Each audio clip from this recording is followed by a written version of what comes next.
रोजगार एवं सेवाओं का अति लघु उत्तरीय प्रश्न। प्रश्नों की कुल संख्या है अति लघु उत्तरीय प्रश्न 1 से लेकर 10 तक। तो सभी प्रश्नों को हल करेंगे इस वीडियो में। तो चलिए प्रारंभ करते हैं। प्रश्न क्रमांक पहला देखिए, श्रम बल से आप क्या समझते हैं।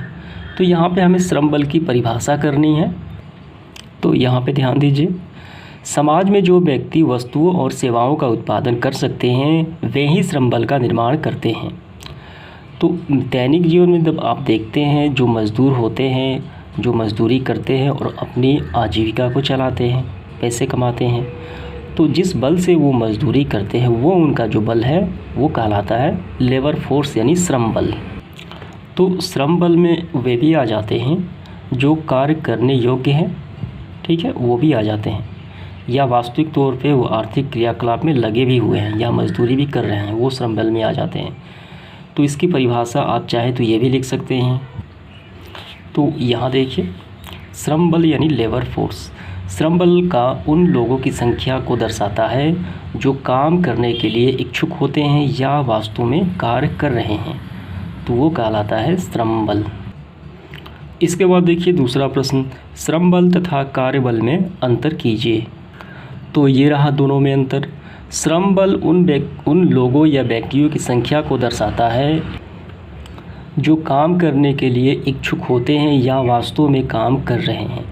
काम करने वाले भी और काम करने के लिए इच्छुक लोग भी दोनों शामिल हो जाते हैं श्रम बल में। लेकिन कार्यबल क्या है, जब कार्यबल की बात हो रही है तो यहाँ पे देखिए कार्यबल की परिभाषा, जबकि कार्यबल में उन लोगों की संख्या को दर्शाता है जो वास्तव में कार्य कर रहे हैं या इच्छुक लोगों की संख्या को नहीं दर्शाता है। यानी जब हम कार्यबल की बात करते हैं तो उस समय वो व्यक्ति कार्य में लगे हुए हैं वास्तविक तौर पे, तो वो कहलाता है कार्यबल। तो दोनों में अंतर आपको समझ में आ गया, तो यही इसका आंसर हो जाता है। इसके बाद देखिए प्रश्न क्रमांक तीसरा, एक अर्थव्यवस्था में रोजगार के प्रमुख क्षेत्र क्या हैं। तो हमें इसका आंसर यहाँ से करना है। एक अर्थव्यवस्था में व्यावसायिक ढांचे में रोजगार के तीन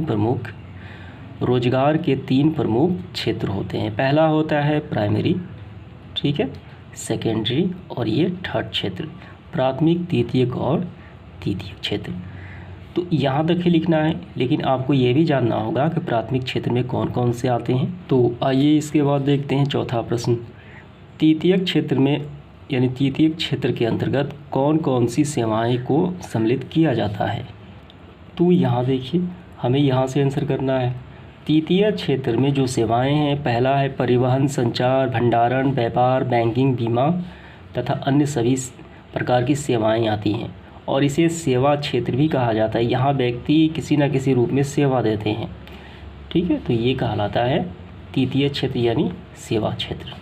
ये सारे नाम ही लिखने हैं आपको सेवाओं के। इसके बाद देखिए पांचवा प्रश्न, संचार सेवाओं से आप क्या समझते हैं। तो यहाँ देखिए, संचार सेवाओं से हमारा अभिप्राय उन साधनों से है जिनके माध्यम से विभिन्न स्थान के निवासियों के बीच विचारों और सूचनाओं का आदान प्रदान होता है, तो वो संचार सेवाएं कही जाती हैं।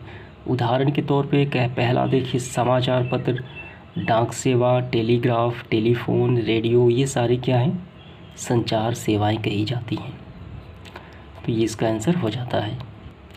इसके बाद देखिए 6 नंबर, 5 तो हमने कर लिया है, 6 नंबर, सूचना और संचार प्रणाली से जुड़ी 5 सेवाओं का उल्लेख करें। तो 5 के हमें नाम बताना है। पहला देखिए सूचना और संचार जो प्रणाली से जुड़ी हुई सेवाएं, पहला है बैंकिंग सेवा। तो बैंकिंग सेवा जो है सूचना और संचार व्यवस्था से जुड़ी हुई है। दूसरा रेलवे सेवा, डाक सेवा, सूचना प्रसारण जैसे न्यूज़ हो गया, इंटरनेट हो गया, टीवी हो गया। और 5वां है चिकित्सीय विभाग यानी मेडिकल क्षेत्र में भी वो भी संचार से जुड़ा हुआ है। अन्य भी बहुत सारे हो जाएंगे, लेकिन हमें 5 ही बताना है। तो चलिए देखते हैं अगला प्रश्न। 7वां, कंप्यूटर सॉफ्टवेयर तथा हार्डवेयर से आप क्या समझते हैं। तो यहाँ पे देखिए कंप्यूटर के 2 मुख्य अंग होते हैं। पहला होता है सॉफ्टवेयर और दूसरा होता है हार्डवेयर। इनके सॉफ्टवेयर का प्रयोग प्रोग्राम और आंकड़ों को संकलित, नियंत्रण तथा संचित करने के लिए, स्टोर करने के लिए किया जाता है।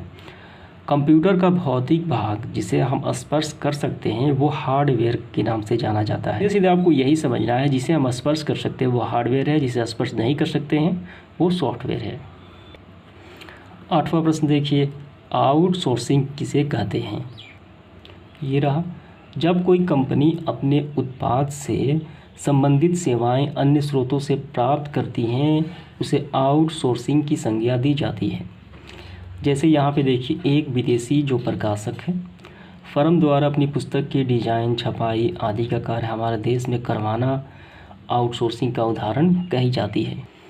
तो नाम से ही स्पष्ट है, आउट मतलब आउटसोर्सिंग, यानी सोर्स का दूसरा जरिया बाहर से। तो आपको समझ में आ गया होगा, कोई कंपनी जो बाहर से अपने कार्य का जो विशेष भाग है वो संचालित करवाती है कहीं दूसरे देश से, तो जिस माध्यम से वो करवाती है वो कही जाती है आउटसोर्सिंग। इसके बाद देखिए प्रश्न क्रमांक 9, स्वच्छता का क्या अभिप्राय है?